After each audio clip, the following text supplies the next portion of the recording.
Hello everyone and welcome back to ICT channel. आज हम करने जा रहे हैं इस वीडियो में 53rd डे का सेशन और आज हम सीखेंगे कुछ नई सेंटेंसेस जो लॉ से रिलेटेड है। यानी जब लॉ से जुड़ी जब बातें करते हैं तो हम कैसे कैसे सेंटेंसेस फॉर्म करते हैं, कैसे सेंटेंसेस सब बनाते हैं, वो आज हम इस वीडियो में सीखेंगे। तो हम वीडियो को शुरू करें और आगे बढ़े इससे पहले चैनल पे अगर आप नए हैं तो चैनल को सब्सक्राइब करना ना भूलें। तो चलिए शुरू करते हैं। पहला सेंटेंस है, उस पर खून का इल्जाम लगाया गया। He was accused of murder। तो इल्जाम लगाने का जो इंग्लिश होता है वो होता है accuse। तो अगर मैं बोल रही हूँ कि he is accused यानी उस पे इल्जाम लगाया गया, तो यहाँ पे इल्जाम लगाने के लिए accused यूज किया गया है और उस पर इल्जाम लगाया गया यानी पास्ट टेंस की बात हो रही है, इसलिए हमने यहाँ पे यूज किया was accused of murder। वह 2 दिन जेल में रहा। He was in the police lockup for 2 days। 2 दिन रहा यानी 2 दिन के लिए रहा, तो for 2 days। उसने इस घटना की रिपोर्ट पुलिस को दी। He reported this incident to the police। अपराधी बरी कर दिया गया। बरी कर दिया गया यानी कि उसको आजाद कर दिया गया। तो यहाँ पे वर्ड आता है acquit। तो acquit का मतलब होता है आजाद कर देना या बरी कर देना। तो the accused was acquitted। Accuse यानी जो आरोपी था, जो अपराधी था, और एक्विटेड यानी बरी कर दिया गया। वह फरार हो गया यानी भाग गया। ही एब्सकॉन्डेड। तो यहाँ पे एब्सकॉन्डेड का मतलब होता है भाग जाना। वह जमानत पर छोड़ दिया गया।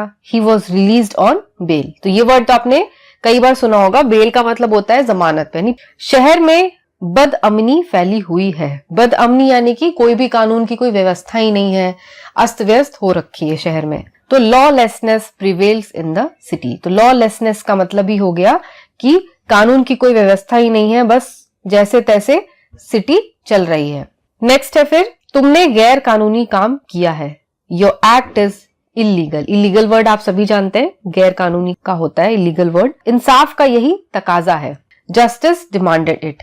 तो इस सेंटेंस का मतलब हुआ कि शायद इंसाफ को यही मंजूर था, यानी उस अपराधी को जेल हो गई तो हम कह सकते हैं कि इंसाफ का शायद यही तकाजा है। तो जस्टिस डिमांडेड इट यानी जस्टिस यही चाहता था कि जो अपराधी है वो जेल में चला जाए। आप मेरे गवाह हैं। You are my witness. तो गवाह का मतलब विटनेस। ये कानून के खिलाफ है। This is against the law. खिलाफ होना यानी अगेंस्ट होना। वह बिल्कुल बेगुनाह है। He is innocent. तो यहाँ पे इनोसेंट का मतलब हो गया बेकसूर या बेगुनाह, जिसने जुर्म नहीं किया है। आप ही इंसाफ करें। इट्स फॉर यू टू जज। इट्स फॉर यू टू जज यानी आपको ही अब इंसाफ करना है।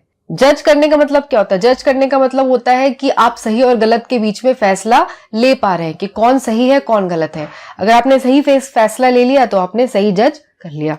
ये सब नकली दस्तावेज है। These are all forged documents। तो यहाँ पे भी इंपॉर्टेंट वर्ड आ गया है जो कि है forged।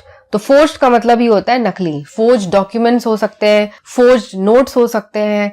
तो इन सभी का मतलब होता है नकली नोट या नकली डॉक्यूमेंट्स। उसने मेरे विरुद्ध केस किया। He filed a suit against me। तो सूट का मतलब भी होता है केस।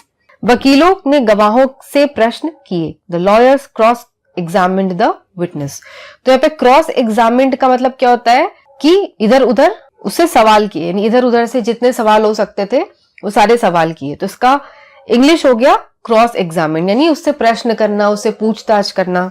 नेक्स्ट है, आजकल मुकदमेबाजी बढ़ गई है। Nowadays litigation is on the increase। मुकदमेबाजी यहाँ पे वर्ड इसके लिए यूज किया गया है लिटिगेशन। लिटिगेशन यानी हर चीज के लिए मुकदमेबाजी होती। कोर्ट में जाओ, फिर एक डेट लो, फिर उसका मुकदमा चलेगा, तो ये हो जाता है लिटिगेशन। नेक्स्ट है, पुलिस इस विषय में छानबीन कर रही है। The police is investigating the matter. छानबीन करना यानी इन्वेस्टिगेट करना। मैंने उसके विरुद्ध क्रिमिनल केस कर दिया। I have filed a criminal case against him. तो केस दर्ज करना को सिंपल कहते हैं फाइल करना। अगर आपने केस दर्ज किया है तो आपने केस फाइल किया है इंग्लिश में। तो I have filed a criminal case यानी क्रिमिनल के बेसिस पे जो केस चलाता है कि जिसमें वो साबित हो कि वो क्रिमिनल है, उसने कोई गुनाह किया है, तो वो होता है क्रिमिनल केस। अगेंस्ट हिम यानी उसके खिलाफ। मजिस्ट्रेट ने अपराधी पर अपराध लगा दिया। The magistrate convicted the accused. तो यहाँ पे कन्विक्टेड एक बहुत इंपॉर्टेंट वर्ड है लॉ में। अगर कोई कन्विक्ट हुआ है तो कन्विक्ट हुआ है का मतलब उसका इल्जाम साबित हो गया है और उसको सजा मिल गई है। तो कन्विक्टेड का मतलब ही होता है ऐसा इंसान, कन्विक्टेड पर्सन यानी ऐसा इंसान जिसका गुनाह साबित हो गया, उसे सजा मिल चुकी है। नेक्स्ट है, अंत में अभियुक्त और अभियोग करने वाले ने समझौता कर लिया। अभियुक्त और अभियोग यानी जिसने इल्जाम लगाया और जिस पे इल्जाम लगा। एट लास्ट द प्लेंटिफ यानी अभियुक्त एंड द डिफेंडेंट यानी अभियोग रीच्ड अ कॉम्प्रोमाइज, मैंने दोनों ने आपस में ही समझौता कर लिया। उसको मृत्युदंड मिला। He got a death sentence. ये सब भी आप जानते हैं, डेथ सेंटेंस का मतलब होता है कि मरने की सजा या मृत्यु की सजा देना।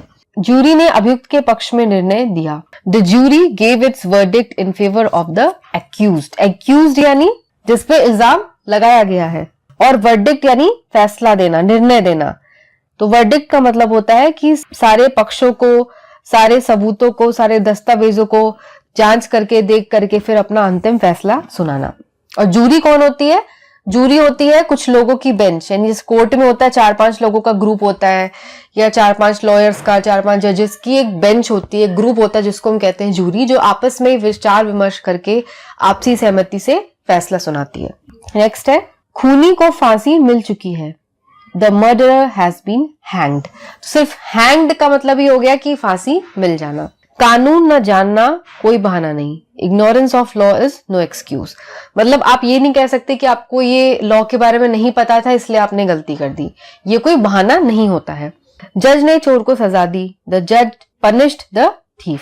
मुकदमे का क्या फैसला हुआ? What was the judgement in the case. फैसला यहाँ पे जजमेंट हो गया। वह चश्मदीद गवाह है। He is an I witness. चश्मदीद गवाह यानी जिसने अपने आंखों से गुनाह होते हुए देखा है, तो वो हो जाता है आई विटनेस। वो एक गवाह का काम करता है, यानी उसने आंखों से देखा है वो चीज होते हुए, वो जुर्म होते हुए, और वो आके फिर अपनी गवाही दे रहा है कि हाँ मैंने ऐसा करते हुए से देखा था। यानी जो आरोपी है, जिस पे आरोप लगा है, उसके बारे में वो बताता है कि हाँ मैंने ऐसे करते हुए देखा था, तो वो हो गया चश्मदीद गवाह। वह कानून का मानने वाला है। He is a law abiding man. Law abiding man यानी ऐसा आदमी जो कि कानून को फॉलो करता है, कभी भी कानून नहीं तोड़ता। इंसाफ में देर का मतलब अंधेर है। Justice delayed is justice denied. यानी जस्टिस में देरी करना, इंसाफ करने में देरी करना, इंसाफ को रोकने जैसा। तो आप इंसाफ करने में देरी कर रहे हो, मतलब आप इंसाफ कर ही नहीं रहे हो, तो जितना ज्यादा देर होगा इंसाफ करने में उतना ही ज्यादा वो अच्छा नहीं है। सफाई के वकील ने बहुत बढ़िया पैरवी की।